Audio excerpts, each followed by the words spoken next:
नीलम को जब मेरा साथ नहीं मिला तो मेरे घर के बाहर ताक झांक शुरू की। उसके संपर्क में कई डॉक्टर ऐसे थे जो मनचले थे और जिन्हें औरत सुख की चाहत थी। नीलम ने ऐसे ही शहर के 2 डॉक्टरों को अपने हुस्न के जाल में फंसाया और उनके साथ मौजमस्ती करने लगी। ये दोनों डॉक्टर निजी प्रैक्टिस करते थे। नीलम को जब भी मौका मिलता था वह उनसे खूब रसीली बातें करती थी। पति पत्नी का रिश्ता आपसी विश्वास पर टिका होता है। कोई आदमी किसी पर सबसे अधिक विश्वास करता है तो अपनी पत्नी पर। पत्नी ही तो उसकी सबसे अच्छी दोस्त और जीवन साथी होती है। ऐसे में पति उस पर अंधा विश्वास न करे तो भला किस पर करे। मेरा नाम विक्रम है। मुझको भी अपनी पत्नी नीलम पर अंधविश्वास की सीमा तक विश्वास था। मेरा ये यकीन तब गायब हुआ जब एक दिन अचानक तबीयत खराब होने से शाम को मैं जल्दी घर लौट आया। दरअसल मैंने मेडिकल रिप्रेजेंटेटिव था। मैं सुबह 9 बजे घर से निकलता था, फिर रात 10 बजे के आसपास ही मेरी वापसी होती थी। लेकिन उस दिन मैं जल्दी घर आ गया था। मैं जैसे ही घर के दरवाजे पर पहुंचा, अंदर से नीलम की खिलखिलाहट सुनाई दी। मेरे पांव जहां के तहां ठहर गए। सोचने लगा, जब मैं घर में रहता हूं तब नीलम की त्योरियां चढ़ी होती हैं। कुछ कहता हूं तो चिढ़ जाती है, बोलो मत, मूड खराब है। लेकिन अब वह किसके साथ खिलखिला रही है? मैंने दिमाग पर जोर दिया, पर मुझे याद नहीं आया कि नीलम कब मेरे सामने इस तरह दिल से खिलखिलाई थी। मेरे के दिमाग में शक का कीड़ा काटने लगा। आखिर इस समय घर के अंदर कौन है जिसके साथ वह इस तरह खिलखिलाकर बातें कर रही है? मैंने कदम आगे बढ़ाया, लेकिन फिर खींच लिया। नीलम कह रही थी, तुम्हारे जोश की तो मैं दीवानी हूं। अरे छोड़ो यार, तुम किस माटी के माधव की बात कर रहे हो? अगर वही रसीला होता तो भला मैं तुमसे क्यों दिल लगाती? मैं तो तुम्हारे जोश और तुम्हारी रसीली बातों की दीवानी हूं। एक तरफा बातों से मैंने अनुमान लगा लिया कि कमरे में नीलम के अलावा कोई नहीं है। वह फोन पर किसी से रसीली बातें कर रही है। नीलम जोश में थी, इसलिए उसकी आवाज बुलंद थी। कमरे में की जाने वाली बातें बाहर तक साफ सुनाई दे रही थीं। बातें सुनकर मेरी खोपड़ी घूम गई। नीलम बीवी मेरी और जोश का गुणगान कर रही है किसी दूसरे का। मैंने गुस्से में दरवाजे पर लात मारी। भीतर से बंद न होने के कारण वह फटाक से खुल गया। सामने ही नीलम मोबाइल फोन कान से लगाए टहल टहल कर बातें कर रही थी। मुझको देखते ही उसने हड़बड़ाकर फोन पर चल रही बात डिस्कनेक्ट कर दी। इसके बाद वह चेहरे पर मुस्कान सजाने की जबरन कोशिश करते हुए बोली, अरे तुम आज इतनी जल्दी घर कैसे आ गए?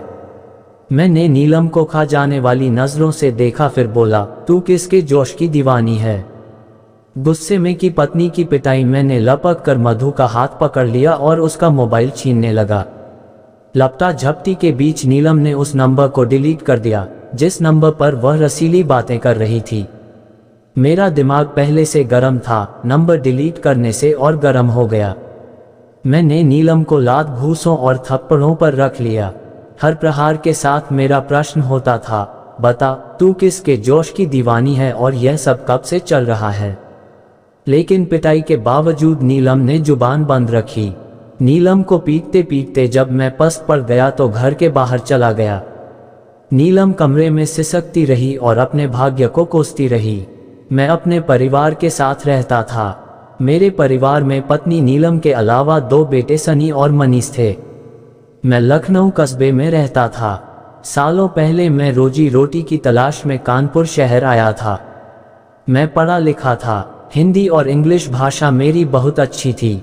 बाद में मैं मेडिकल रिप्रेजेंटेटिव बन गया और उसी कंपनी की दवा आयुर्वेदिक डॉक्टरों के यहाँ सप्लाई करने लगा था। नीलम मेरी दूसरी पत्नी थी। मेरी पहली पत्नी कविता की मौत हो गई थी। मेरी एक बेटी निधि थी जो अपनी ननिहाल में पल बढ़ रही थी। पहली पत्नी की मौत के बाद मैंने नीलम से शादी कर ली थी।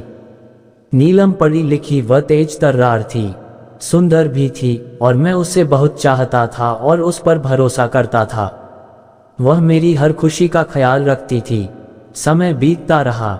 समय के साथ हमारे बच्चे सनी और मनीष बड़े हुए तो मेरा खर्च बढ़ गया। इस खर्चे को पूरा करने के लिए नीलम ने मेरे साथ काम करने का निश्चय किया। नीलम ने मुझसे बात की। पहले तो मैंने साफ मना कर दिया, लेकिन पत्नी के समझाने पर बाद मैं मान गया। मैं अब विजिट के लिए घर से निकलता तो नीलम को भी साथ ले जाता। मैंने कानपुर शहर तथा आसपास के कस्बे के दर्जनों वैद्यों व डॉक्टरों से नीलम का परिचय कराया और दवा बेचने के सारे गुर बताए। उसके बाद नीलम में दवा कारोबार में हाथ बटाने लगी। पत्नी के सहयोग से मैं अच्छी कमाई करने लगा। मेरा बड़ा बेटा सनी पढ़ने में कमजोर था। उसका मन पढ़ाई में नहीं लगा तो नीलम ने उसे रावत नगर स्थित फॉर्मा मेडिकल स्टोर में काम पर लगा दिया। लेकिन छोटा बेटा मनीष तेज दिमाग का था। नीलम उसे पढ़ा लिखा कर डॉक्टर बनाना चाहती थी और वह उसकी पढ़ाई पर पूरा ध्यान देती थी। पढ़ाई के साथ वह कोचिंग भी जाता था। नीलम ने कुछ समय तक ही मेरे साथ काम किया। उसके बाद वह डॉक्टरों के यहाँ अलग विजिट पर जाने लगी। नीलम का मानना था कि अलग अलग जाने से दवा का ऑर्डर ज़्यादा मिलता है, पर नीलम का अलग जाना मुझको पसंद न था। लेकिन नीलम के आगे मेरी एक न चली।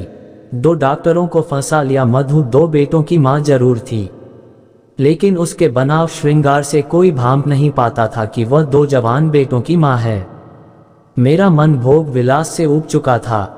मैं दिन भर की भाग दौड़ से इतना थक जाता था कि खाना खाने के बाद चादर तान कर सो जाता था। इसके विपरीत नीलम हर रात मेरा साथ चाहती थी, लेकिन वह वंचित रहती थी। नीलम को जब मेरा साथ नहीं मिला तो मेरे घर के बाहर ताक झांक शुरू की।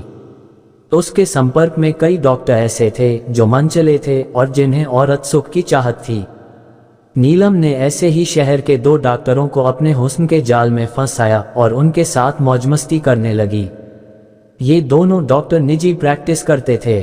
नीलम को जब भी मौका मिलता था वह उनसे खूब रसीली बातें करती थी। मैं पत्नी पर भरोसा करता था। मैंने कभी किसी तरह का उस पर शक नहीं किया। लेकिन उस दिन तबीयत खराब होने पर जब समय से पहले घर आया और नीलम को मोबाइल फोन पर अश्लील और रसीली बातें करते पाया तो मेरा विश्वास डगमगा गया। शक होने पर मैंने नीलम की जमकर धुनाई भी की, लेकिन उसने आशिक का नाम नहीं बताया, बल्कि आशिक का मोबाइल नंबर भी डिलीट कर दिया। शक का बीज बहुत जल्दी पनपता है। मेरे मन में भी शक था और मैं पत्नी पर नजर रखता था। जिस दिन वह नीलम को एकांत में बात करते देख लेता, उस दिन पहले तो तू मैं होती, फिर नौबत मारपीट तक आ जाती। अब एक छत के नीचे रहते हुए भी हम दोनों को एक दूसरे से ज्यादा मतलब नहीं रहता। बड़ा बेटा सनी मेरे पक्ष में रहता है, जबकि छोटा बेटा मनीष माँ के पक्ष में बोलता है। दोस्तों, आपको ये कैसी लगी हमें कमेंट करके जरूर बताएं। अगर आपको थोड़ी सी भी अच्छी लगी हो तो प्लीज़ हमसे जुड़ने के लिए हमारे चैनल को सब्सक्राइब करें।